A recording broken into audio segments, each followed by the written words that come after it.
আর এই মুহূর্তে যে খবরে নজর রাখবো, কালীঘাটে ফের পৌঁছেছে সিআইডি। মমতা বন্দ্যোপাধ্যায়ের আত্মীয়ের বাড়িতে পৌঁছেছেন সিআইডি টিমের সদস্যরা। আবার একবার জানাবো আপনাদের, কালীঘাটে ফের পৌঁছেছেন সিআইডি আধিকারিকরা। মমতা বন্দ্যোপাধ্যায়ের আত্মীয়ের বাড়িতে সিআইডি টিম। কোথায় গিয়েছে সিআইডি? আমাদের প্রতিনিধি পার্থপ্রতিম ঘোষ আরো জানাবেন। পার্থপ্রতিম।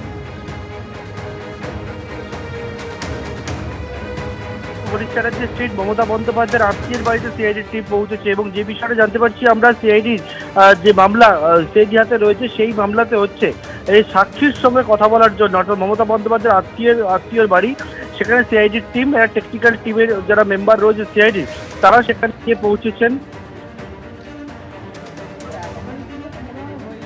যেরকম আমাদের প্রতিনিধি জানাচ্ছিলেন, মমতা বন্দ্যোপাধ্যায়ের এক আত্মীয়ের বাড়িতে পৌঁছেছেন সিআইডি টিমের সদস্যরা। কালীঘাটে ফের গিয়েছে সিআইডি। পার্থপ্রতিম ঘোষ আমাদের প্রতিনিধি রয়েছেন আমাদের সঙ্গে। পার্থপ্রতিম।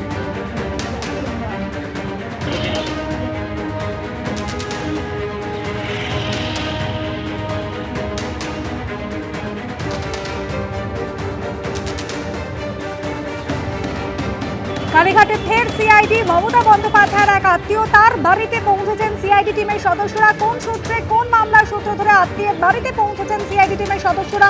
পার্থপ্রতিম ঘোষ আমাদের প্রতিনিধি জানাবেন। পার্থপ্রতিম।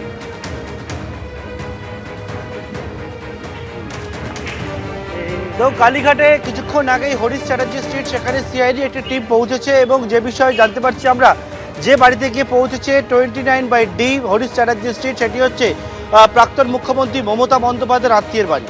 সেই বাড়িতে সিআইডির টিম তারা গিয়ে পৌঁছেছে এবং কেন গিয়ে পৌঁছেছে, যেমনটা সিআইডির তরফ থেকে বলা হচ্ছে, তাদের যে মামলা রয়েছে সিআইডি অভিষেক বন্দ্যোপাধ্যায়ের বিরুদ্ধে, সেই মামলায় হচ্ছে তারা হচ্ছে যে বিষয়, সেটা হচ্ছে সাক্ষীর সঙ্গে কথা বলার জন্য তাদের সিআইডির টেকনিক্যাল টিমের একটা সদস্যরা তারা সেখানে গিয়েছেন। অর্থাৎ মমতা বন্দ্যোপাধ্যায়ের আত্মীয়ের বাড়িতে এই যে সিআইডির যে মামলা অভিষেক বন্দ্যোপাধ্যায়ের বিরুদ্ধে, সেই মামলায় কথা বলার জন্য হরিশ চ্যাটার্জি স্ট্রিটে সিআইডির টিম তারা সেখানে গিয়ে পৌঁছেছে এবং সাক্ষীর সঙ্গে কথা বলতে তারা গিয়েছেন, তেমনটাই কিন্তু সিআইডি সূত্রে দাবি করা হচ্ছে। পার্থপ্রতিম সঙ্গে থাকো।